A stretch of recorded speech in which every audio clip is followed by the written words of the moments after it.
Veduwe, moyo wangu uri kudzimba. Chandakatadza handichizivi. Ini ndine 4 years nemudzimai wangu.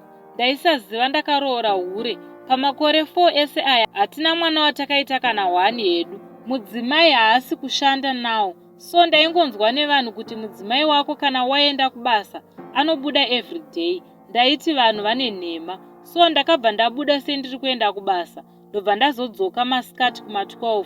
Kuwana munhu hapana. Ini ndofamba nemakeys angu. Handina kumbofona kuti ndauya. Ndakazvigarira pamba dzave kuma5 ndione munhu achipinda.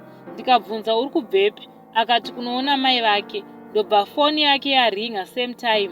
Akakata. Ndikatora foni iye nehandbag rake. Kuvhura kuwana muhandbag mune makondomu asina kushanda. Chipaketi isu hatishandisi makondomu.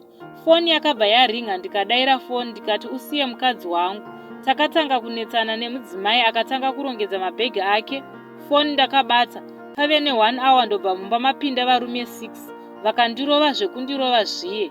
Vakauya nemota nerori, vamwe vakatora zvese zvanga zviri mumba. Ndakagurwa gumbo kutaura kuno. Gumbo handina. Ndinorwadziwa.